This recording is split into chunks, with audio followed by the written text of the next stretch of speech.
We live in a world demanding innovation and authenticity. Yet, many of us operate with an internal program that defaults to obedience and fears judgment. A program installed in childhood by a system designed for a bygone industrial era.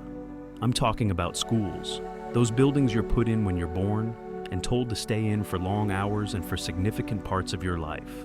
And whether you know it or not, schools significantly shape the way we think and interact with the world. Today we're cracking open the source code of schools to see why it's still running and to learn the real reason why it exists. So, where did this legacy code originate? Early 19th century Prussia, a kingdom aiming for rebirth, needing a disciplined workforce and unified citizens. Their solution was a revolutionary mass education system.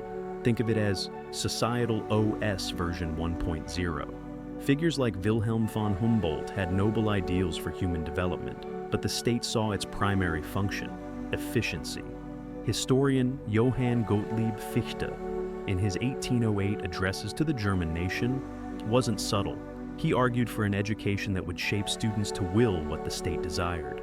This wasn't primarily about fostering critical, independent thought. Its core functions were obedience, punctuality, and respect for hierarchy, essential for the factories and armies of the time. Bells, rows, rote learning. These were the system commands. But there was another, more subtle layer to this design. Imagine a prison conceptualized by philosopher Jeremy Bentham called the Panopticon. A central tower allows a single guard to observe any inmate at any time. The inmates can't know when they're being watched, so they must always act as if they are. Michel Foucault, the 20th century philosopher, saw this principle everywhere, and the classroom was a prime example. The teacher's desk at the front, the rows of students facing forward, the public nature of answers and corrections. This wasn't just about efficient teaching, it was about creating an environment of constant, potential surveillance. I remember in 4th grade, I made a diorama that was, let's say, unconventionally creative. My teacher, a kind woman, just tilted her head and said, "Well, that's different, isn't it?" No harsh words, but the subtle message landed. Conform to the expected, or risk standing out uncomfortably.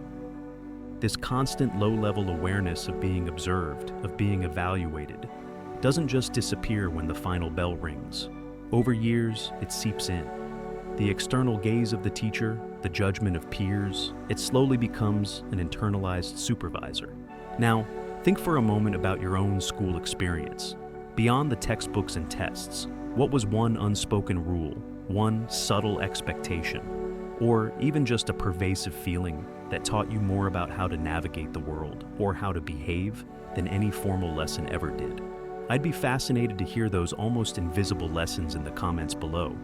What was your school's hidden curriculum? This internalization is powerful. It's how societal norms are passed down, often without us even realizing we're learning them.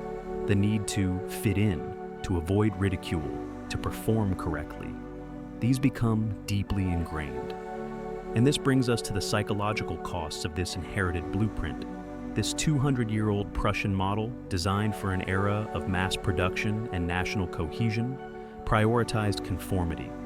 Creativity that deviated too far, risky.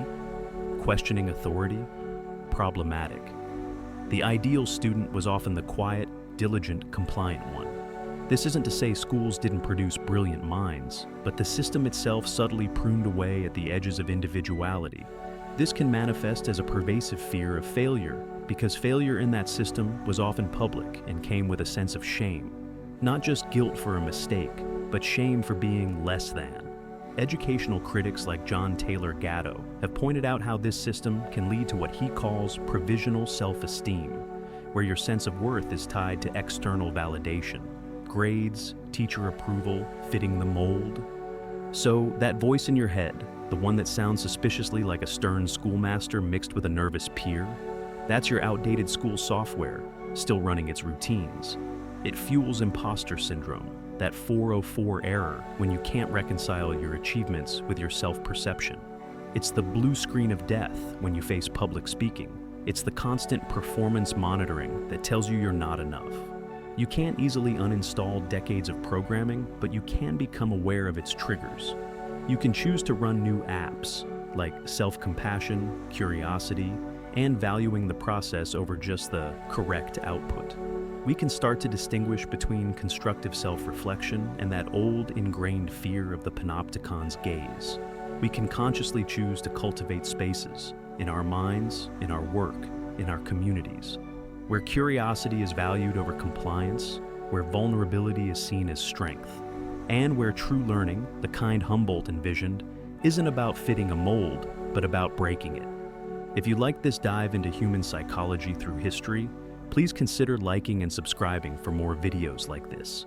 Thanks for watching Historic Psychology, and I'll see you on the next one.